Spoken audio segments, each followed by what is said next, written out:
Well, you know where this is going. Disney continues their trend of remaking their animated classics into live action by releasing a live action version of Lilo and Stitch, and since the animated film was released in 2002, that makes it the most recent Disney animated film to be given the live action treatment. Until Moana comes out next year. That movie's not even a decade old, what the hell? I'm not the biggest fan of the animated Lilo and Stitch. It's okay, but I also think the plot is a little too silly with the aliens and all that. But when it has heart, it's done very well. I appreciate what directors Chris Sanders and Dean DeBlois were able to give us, and it's a good thing there's no other animated movie made by those two that received the live action treatment. What? There's two of them? Released almost a month apart from each other? How does that even happen? Well, I guess I might as well talk about them both. So let's start with our dear friend Stitch here. Of all the films Disney decided to make into live action, Lilo and Stitch makes the least sense to me.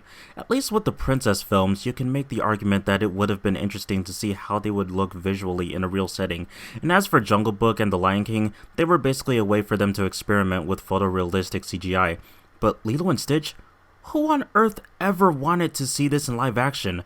Sure, it gave them the opportunity to film in Hawaii, but when you add aliens to that, it's just weird.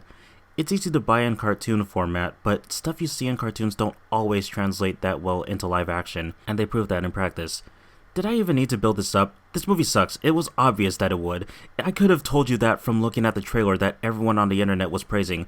We all owe Snow White an apology. It ended up not being the worst Disney remake of the year. We need to apologize to Mark Webb, Rachel Zegler, and Gal Gadot. Okay, not Gal Gadot. Let's not get crazy. But yeah, Lilo and Stitch, while not the worst that these remakes have to offer, is really bad. A fun fact about this film is that it was meant to go straight to Disney Plus before they made the decision to put it in theaters. From a business standpoint, I understand why. Stitch is a very marketable character, and Disney took advantage of this by putting him all over advertisements. I don't think we actually saw any of the human characters until a few months ago, but when actually watching the movie, it's very easy to tell that it was meant for streaming. This does not look like a theatrical film at all. It is visually dull and filmed like it was someone's first time being behind the camera. It is a very amateur looking movie. The editing is some of the worst I've ever seen in my life. It has to cut to a different shot every few seconds to keep the attention of its target audience. Because of this, the pacing is too fast paced, not allowing for any scene to hold any weight. Oftentimes, it looks like certain moments were cut out and they didn't have a natural way of transitioning. Once again, scenes that were present in the original are poorly recreated, like they're only there for people to point out. Lilo interacting with their bullies is cut short. Lilo and Nani's argument just quickly happens. This film relies on people having seen the animated film so you can understand why all of this is supposed to be impactful, but it simply doesn't work. Despite taking place in Hawaii, they don't utilize that aspect very well. In the animated film, they make everything colorful, making it look like a place that people want to visit. But here, there's barely any color. There's nothing that stands out visually. Even when they are surfing, which was such an iconic moment in the original, it just looks boring. The CGI is also an abomination. Obviously, with a smaller budget, they weren't able to make the alien characters that convincing, but wow, they look hideous. I appreciate them staying true to the original designs. Stitch genuinely looks great, I have no complaints there. But this is what I'm talking about when I say that some cartoons should just stay cartoons. I mean, look at Pleakley and Jumba, especially Pleakley. Thankfully, we don't see these designs too much since they have human disguises for most of the movie, but when we do see their alien selves, they are hard to look at. Immediately after watching the movie, I came to the conclusion that this is one of the worst directed movies I've ever seen. Not one of the worst movies period, but one of the worst directed. We all know Chris Sanders and Dean DeBlois did an expert job at directing the original, but sadly, despite Chris Sanders returning as the voice of Stitch, he didn't return to direct it. But that's okay because he was busy directing an actual good movie. Dean DeBlois also didn't return, but instead directed the live-action How to Train Your Dragon. So for Lilo and Stitch, we got a different guy named Dean. Dean Fleischer Camp.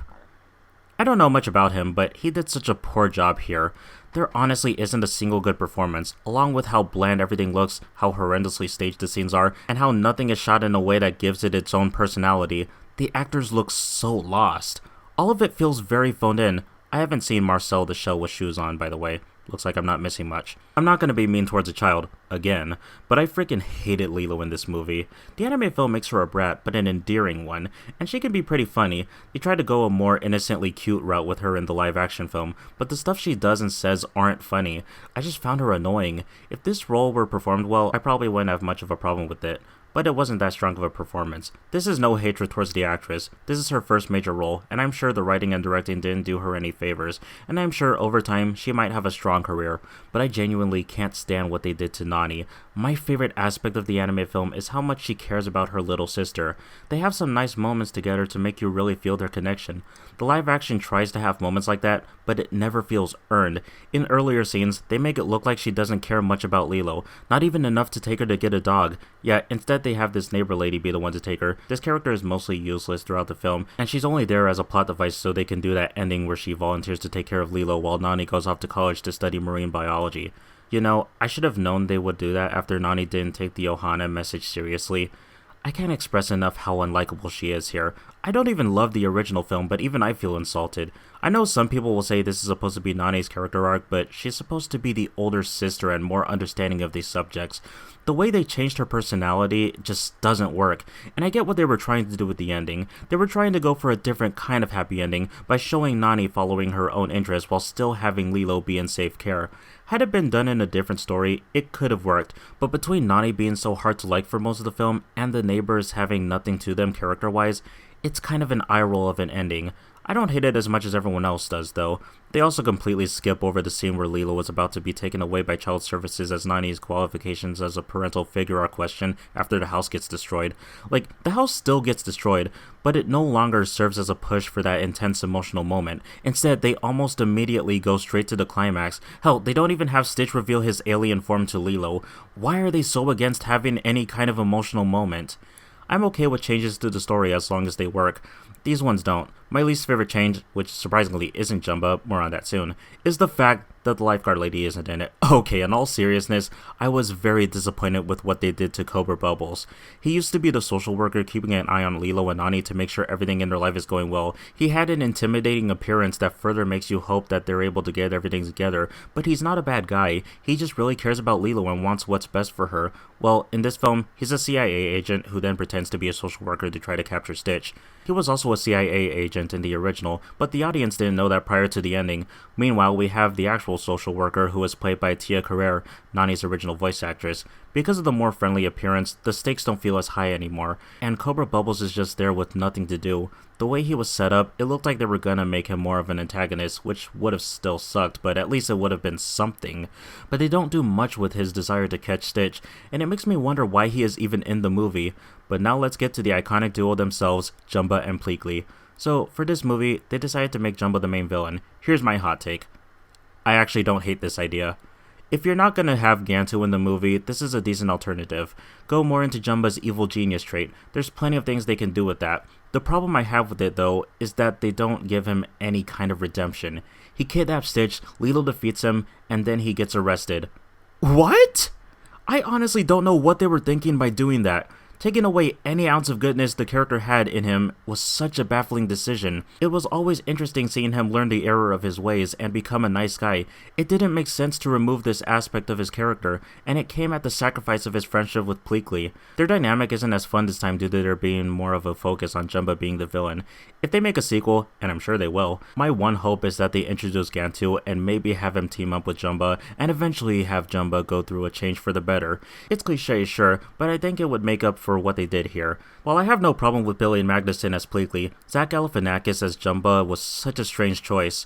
He doesn't even do an accent, he's just talking in his normal voice, which, coming out of this character, who looks just like the animated version, is really jarring. I thought I would get used to it, but I never did. Also, this movie is really not funny. I mean, sure, I heard a lot of kids in the theater laughing, but I didn't find anything here to be even somewhat of a good attempt at a joke. A lot of the dumb dialogue Lilo says is further ruined by the poor deliveries, but they also try to do slapstick humor, which is hard to do in live action. It's not impossible, obviously, there's quite a number of examples that do it well, but this movie is so poorly directed that it's just cringe and not even remotely entertaining.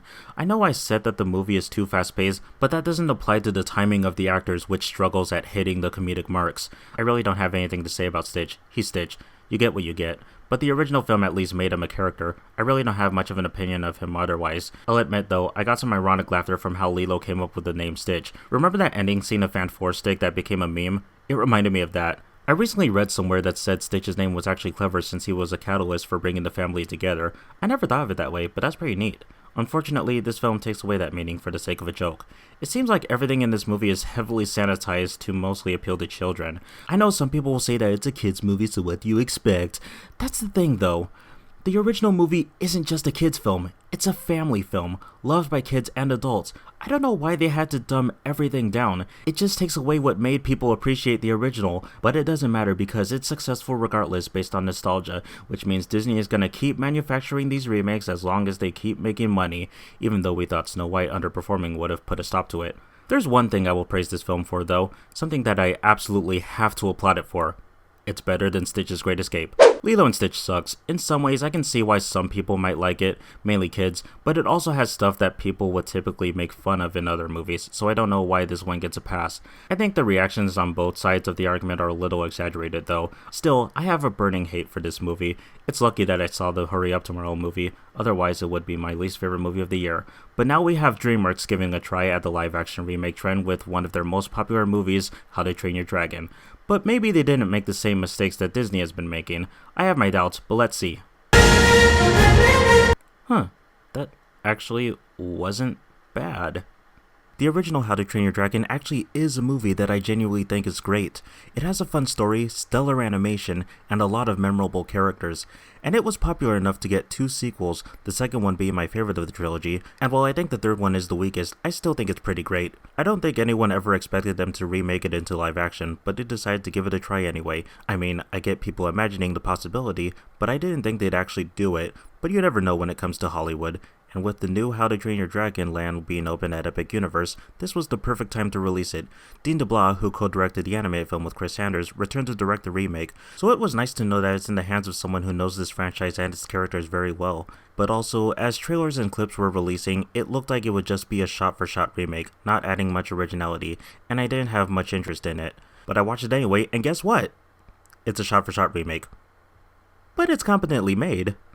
Okay, to its credit, it does try to flesh out a few scenes here and there, as well as add its own jokes, but essentially, if you've seen the animated film, you already know exactly how the story will go. Because of this, I don't have much to say about it compared to Lilo and Stitch. That, of course, doesn't make it a bad movie, though. It still has great visuals and some excellent set designs.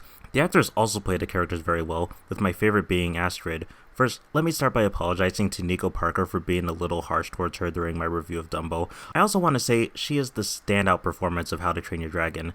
She stayed true to the character's overall personality without doing a complete imitation. She makes the character her own, and we perfectly understand her frustrations. I like that they explore more of her character.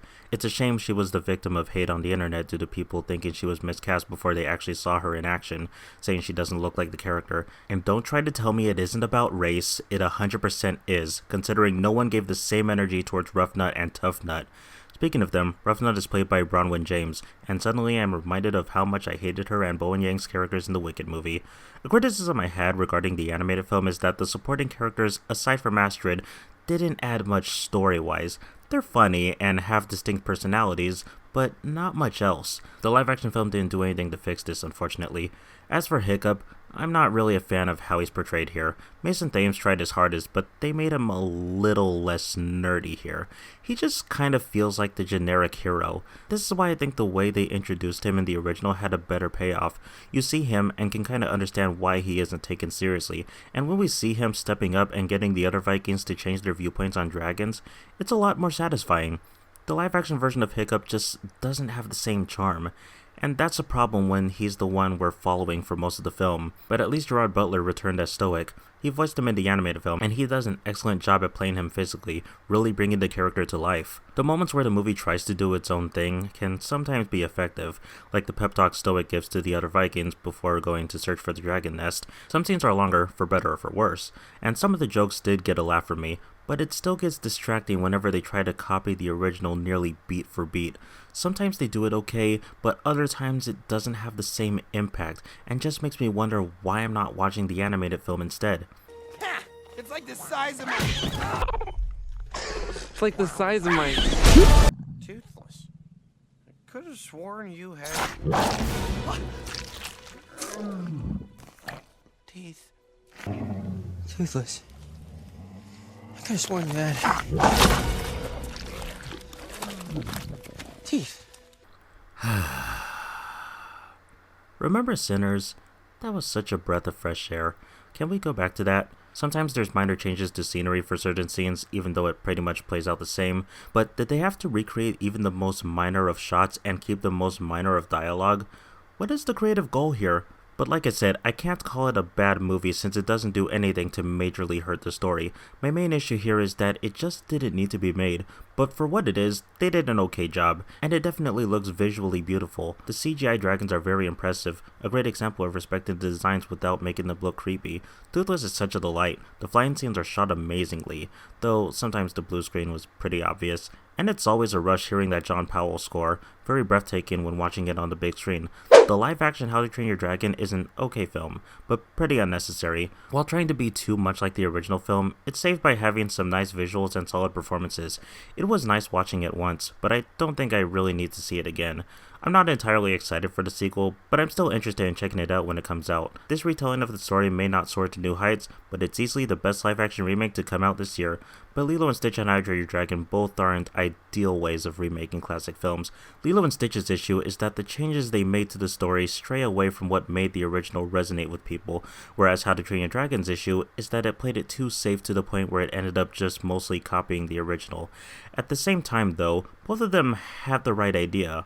Lilo and Stitch had the right idea of trying to do things differently, while How to Train Your Dragon had the right idea of trying to be a worthy retelling. The thing I look for in a remake is a good balance of new and old. Jungle Book did it well in 2016. It took a classic story and added some great new stuff to it. Still Disney's best remake in my opinion. I personally prefer just leaving the animated films alone, but if they are to keep doing these live action remakes, that's the way to do it. I'm sure one day we'll get something like that again, but only time will tell. I'm just happy that Dragon clears Stitch in animation and in live action. Now if you'll excuse me, I'm going to be playing Mario Kart World, a far better way of getting some entertainment.